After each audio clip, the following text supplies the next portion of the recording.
Thank you for giving me the opportunity to have a little presentation. Jaime wrote personally to me and asked if there wasn't something we want to talk about after the launch of our satellite. So yeah, bear with me if it's getting a little bit nerdy. I mean, it is an interesting thing to launch a satellite. I tried to also write, okay, what did we go through very roughly about that, but it's also a reminder about what is VDES, what is VDES, because I guess we still need to repeat that. Okay, so let's start, and I need to scroll myself. My name is Stefan Pielmeier. I'm the chairman of Working Group 3 here and CTO of Sternula, the company I started together with an old colleague of mine in order to make VDES a product, or specifically VDE satellite. So what is Sternula? We are committed to AIS 2.0, what we call it, or VDES, so we do more or less nothing else. And we show that by being chairman here at Ayala for VDES, you can say. Working Group 3 is doing more, of course. We are one of the co-founders of the VDES Alliance, together with Saab. Actually, we both had the idea and went through that. And we are advising the Danish authorities on the VDES stuff when they ask us and when we are allowed to talk. And we are represented at ITU, at MCP, at IEC and IMO, and also at RTCM. So we really try to bind things together and make this a complete working system from the service to the ship, and not leaving out anything. So there is several of you who try to do that. We know that, and we really appreciate the working together that we have seen here. So it's not only about Sternula, it's without Ayala there would not be any VDES, I think that's for sure. Okay. So we are now a commercial satellite operator, hooray, that's a little bit about that. And down there in the picture, you can see very small thing flying away from that SpaceX launcher. And you can see that's the top of the SpaceX rocket with all these boxes. And in these boxes, there is, not hundreds, but tens of satellites. And one of these small satellites was our satellite, and you can see it flying out here. It's just 30 times 20 times 10 centimeter, but still visible up there in the orbit. So that was good to see that picture actually, because it could have been stuck there, or somebody could have taken it out or forgotten to take it up there. So it was good to see that it came out. That's already a big step when doing this. Ross. Thank you, Stefan. I'm curious to know what is the altitude of that satellite? How high is it? It's about 530 kilometers. I think it's going a little bit up and down. You know, it's slightly elliptic. This number I don't have here, but actually it's already online. But you may not search for Sternula 1 because they got something wrong. We are just in these weeks where 100 new satellites get into the register, so they turned around a number. So I have to search for 55044. That's the NORAD ID of the real Sternula 1. And then if you search for it, you get 55054. So they made a number turner there, and that's a completely different satellite. But probably the numbers are nearly the same because it's just 10 satellites after ours. So, but there you can see exactly where it is right now. Yeah, so you got 530 more or less kilometers. More or less a few kilometers. And then so the what is the period of rotation? How long does it? About 90 minutes. 90 minutes, yeah. Okay, very good. Thank you. Yeah. Yeah. And commercial, because we really have started to make sales of these pilot projects. So everybody who does not have all the equipment and does not have their own satellites and so on can buy a pilot project, and it will come like with a box with hardware. There will be a Saab R6 inside. There is a small MMS proxy inside that binds the Saab VDES transceiver together with this kind of S100 transport that we try to establish in our first big project. And this box then makes it possible for you to play a little bit around with it. Also, even if you want and can, like for people who can do their own maritime services, like Michael Bergmann here and Thomas from the MCC and many others of you, I guess.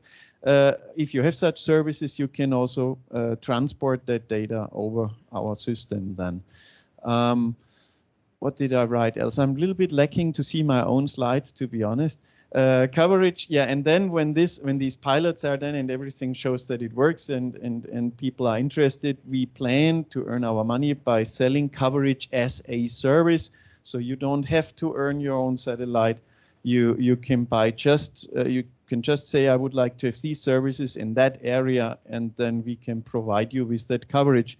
If you have your own satellites, we also are interested in doing roaming together and then just increasing the frequency of the visits by using all the available satellites. And then we need to discuss how to share capacity in areas where maybe you don't need your satellite and we don't need ours, and sharing is possible. Ross.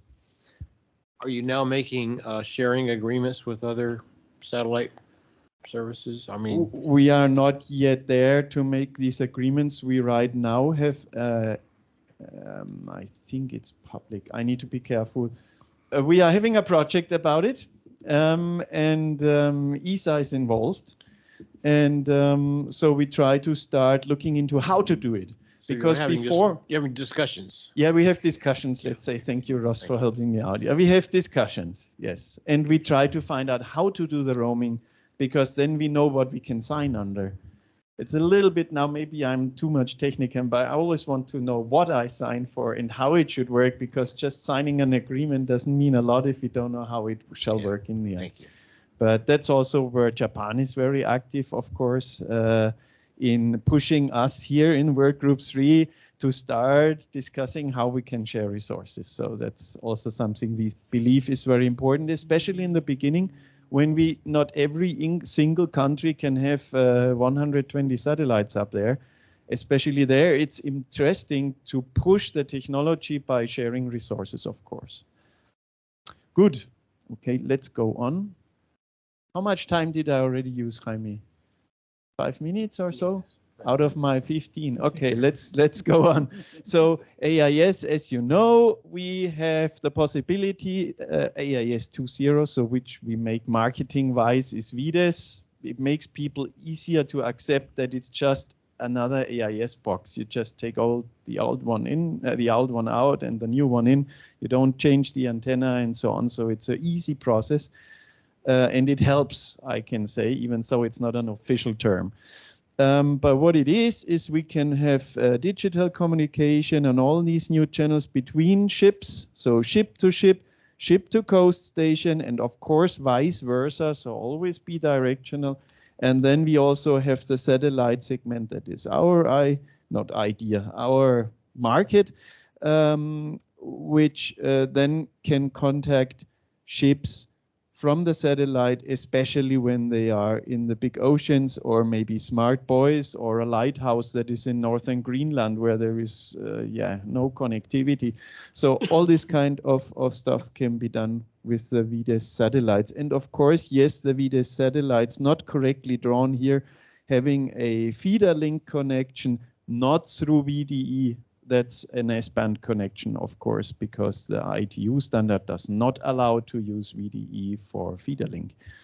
Just to make you aware, it's a mistake in the drawing. Don't don't think we use VDES for feeder link. It would also be much too slow. Okay, good. So that's what we do, and yeah, whom do we address right now? It's mostly the maritime authorities, because there is this IMO, what should I call it, a vision to digitalize the maritime more. And what we mostly look into on our side is vessel traffic services, weather services, and things like port call procedures. That seems to have a high interest level right now with the people. No, interest level, that's something else. That's something with a bank. No, people are very interested in that when we talk to them. And then as a next step, we see that there might be some commercial service providers, like also you could say safety related, but like engine monitoring, route optimization. The one is very environmental relevant, the other one is very safety relevant. And then in the end, we see the ship owners maybe coming for missionless data transfers. But right now they mostly use IP connectivity and things that are just easy to use for them. So first, VDES needs to become easy to use, and then we can get these people into the picture if we have capacity left for them. Okay, market development. I didn't actually wanted to show that one, but then Lars told me that he has some new data, and I think these numbers I never saw before, so I want to share them with you also to give us maybe some critics on it, because there is right now we have these kind of 250,000 vessels, and if you look onto marinetraffic.com, you normally see about 350,000 targets on AIS. So normally I would say that's the number we can reach, right? But what is seen is that there is actually a big growth coming with these AIS units, and the demand to have small transceivers around can become very big now. It depends a lot on regulations. If this is allowed, that's my little addition to the picture. But if we don't do anything, we probably get into these million numbers by the end of the 2020s. And that's something that some people talk about there in the background. So maybe the number is much bigger than we thought. Then maybe we also need to look into our standard a little bit.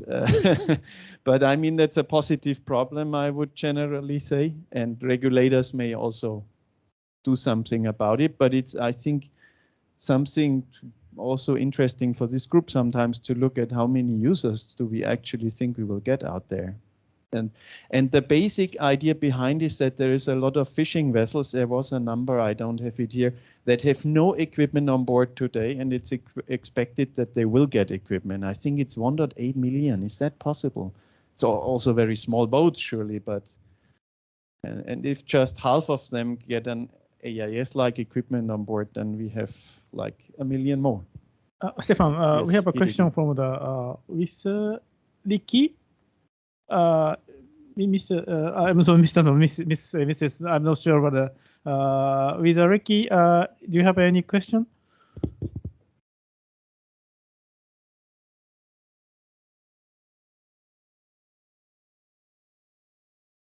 We can hear your voice.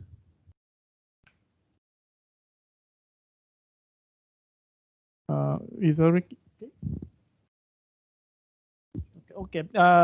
If you have a question, please using a chat function to write a question in the chat. So maybe later. Can you hear me now, Stefan? Yeah, okay. Now I hear you.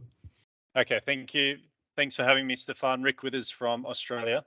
Just a quick one. Could you please provide an update regarding the harmonization or integration with the MCP and the work that Sternula has been doing with NavLink regarding digital maritime services? Or anything in that scope? 1, 2, 3. Yeah, that's possible. Yes. Well, with NavLink, we are mostly working together because we need with our systems access to the identity registry and to the service registry, because we want to, through the satellite, broadcast the information which services one can receive in a certain area, and that requires some entries from the service registry. Plus we need to give the ships the information how to register to these services. So that's the service registry, and the other one is the identity registry. For identifying ships and identifying users, we of course also will use the identity registry. That is a part of what is coming with the maritime messaging service, because members in the maritime messaging service who want to transmit and receive, now I have no slide for that, sorry, they have to have an identity, and that identity comes from the MIR. So that's why we are in NavLink. The other thing is that, of course, every service that should in the future be out there should be registered in Navilink, and not necessarily in Navilink, but in an organization like Navilink. Navilink is the one we know and we believe in, works quite professional, so we joined Navilink. Yes, so that's about Navilink. And about the MCP. Yes, the MCP more or less designs the requirements for what the MIR and the MSR do, so Maritime Service Registry and Maritime Identity Registry, and Navilink implements it in a very thorough way, I would say. So this is the connection between the two.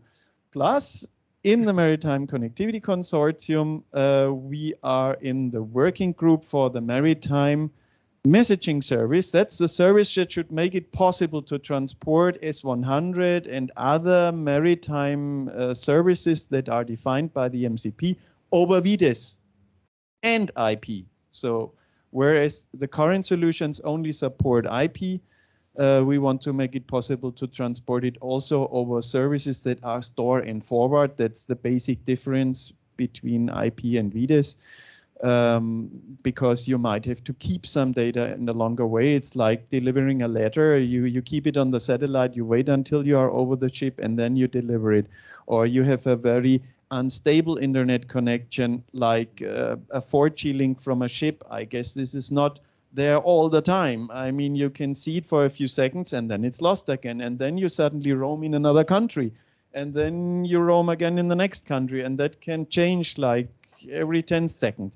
So this is not a very stable internet connection, and that will be much better to be used with the maritime messaging service because it's exactly built for that. So that was a small discourse. Yes. Thank you, Stefan. That is exactly what I wanted to hear. So thank you very much. Thank you for the question. Good. Shall we go back in the presentation? May I ask you, Jaime, if we have time left?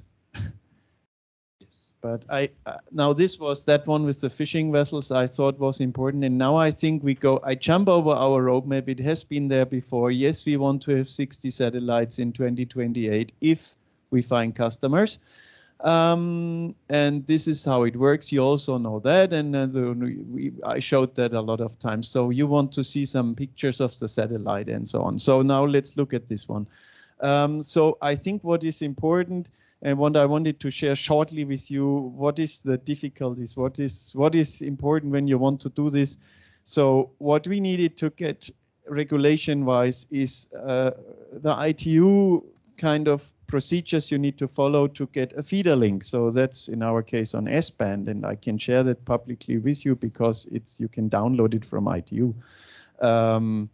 And there you have to follow an ITU API process, which looks very simple when you look at the slides from ITU, and which in practice is really a hassle because these frequencies are full. They are used by everybody. When you write out that you intend to use them, you get the half of the world to send you a letter that this is impossible. And then you need to kind of argue that, well, and so on. And then it starts to open up, Ross. Yes, I assume this is the 8 dB Yagi antenna that we have already. And now you are in the VDES link. Yes, so the antenna that is shown here is the 8 dB Yagi antenna. So yes. we have the directivity and all that, and I assume that's steerable. Yeah, steerable by moving the whole satellite in our case. To make it with a little thing, you can move the antenna is very complicated in space, so we didn't want to do that. Yeah, I understand that. Yeah. That's really good. So we've already considered that antenna and its characteristics, and all that has been already considered in our previous work. So we're just going to use that same one so we know what we have. So we used exactly the antenna like specified in 2092 or also referenced in ITU ITU report 2435-1, I think. Yeah, so we already have documented the emissions mask. I mean, the elevation mask and all that is already taken into account. So we don't have any regulatory issues to readdress. No, okay, no, not with that design. So, I mean, now we have to find out how good it works, of course, for us. We have the knowledge from NORSAT too that we didn't hear from them that it's not working. So it looks like it works. But and now the ERP also find down that. from the satellite, the downlink, VDES downlink ERP has already been taken into account. Yeah. Okay. And there is limits, as you know. We have the power flux density limit in ITU-RM 2092, which Right. limits us completely. So Right. building a big amplifier in the satellite doesn't make any sense because you're not allowed to transmit with a lot of power. I think it's about a watt. Yeah. We're transmitting. So that's not rocket science. More or less 1 watt. Yeah. Yeah, a little, yeah. Okay, Yes. okay. Stefan, Rosa, Thank you. thank you. Sorry? Sorry for the interruption, but we need some more program by 12 o'clock. We only have 15 minutes. Could you repeat up? I speed Fast, up. Yes. Yeah, because Ross and me, we can discuss the whole day about that. So yes, you need, and what is the important part here is on the VDES downlink, you have a CRC process in ITU, and that's really slow. The advantage here is that, and I can tell that to you, we haven't 2 years ago, we sent our CRC out, and there is countries that have still not really answered more or less to our first questions. Or we just proposed not to transmit over their country, right? That's very easy. That's no interference, full stop, but they complain against that. So how can you complain against no interference? I mean, that's really, but that's just political, I believe. It's a hard job, but the notification, actually, we found together with ITU solution, you can notify these frequencies anyway and say on a non-interference basis with these countries who still are in negotiation process. So that's the kind of loophole which I now volunteer to you. Yeah, the countries have to, by the way, for everybody's knowledge, and this may be important politically around the world, they have to complain to ITU. The ITU then has to mitigate that, and they have to prove that they have interference. They're just complaining in principle, but I've done the analysis for everybody's information. I've done the analysis, and it cannot possibly interfere with their services. They could say that it does, but it will not even be detected by them unless they've got everything to the kit to detect the actual signal. They're not going to see it, and their services will experience no interference whatsoever. We fought this battle for years, as you know, and so it's just political BS is all it is. And the Radio Communications Bureau will not they will not prevail. I just guarantee you. Yeah, I'm just saying it's not a problem, really. No. Yeah, in practice it is, because we still are in the process, and it takes loads of man hours to run these kind of things. But it's the only way. So then I can tell you that we used SpaceX. That was a charm. No problem at all. They really know what they do. And watching the videos when they make the launch for an owner of a satellite is very nice. It's really well done. You get all the information just by watching the public video, which is really, really well done and gives a very good feeling when you sit there with your asset in that rocket. So I think that I wanted to share. Then the first day, we got contact to the satellite on the first day during the third pass.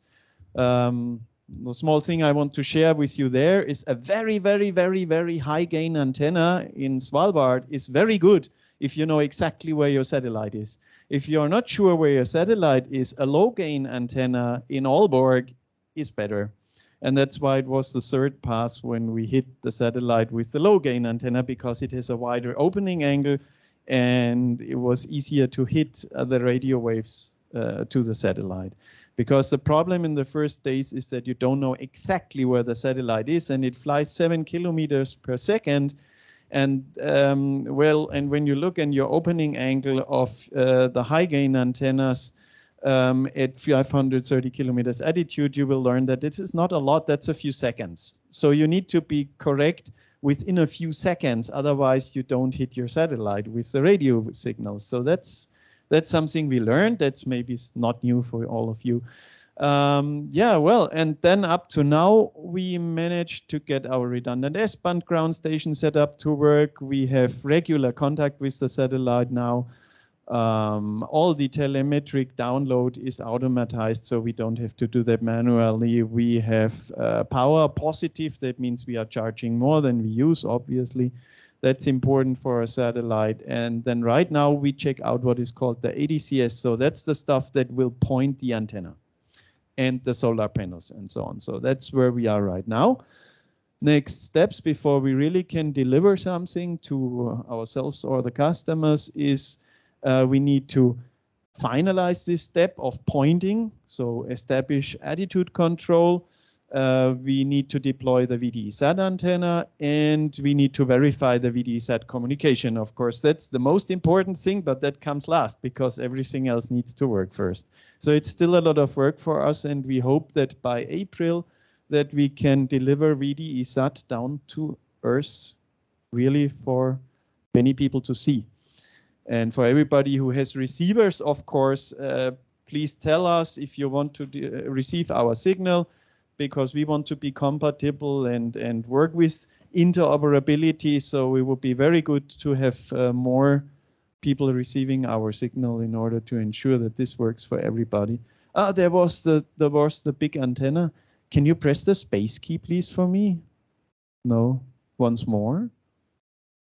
Somebody wanted to see our ground station antenna. That's the antenna we use for testing our VDES antenna, the big one in space, in order to measure it out and be sure that we are pointing to the satellite and so on. Of course, you don't need that one on the ship. You do not need that one on the ship. On the ship, you just need the normal VHF antenna that is non-directional. Yes, okay. I think that's it. Thank you, Stefan. And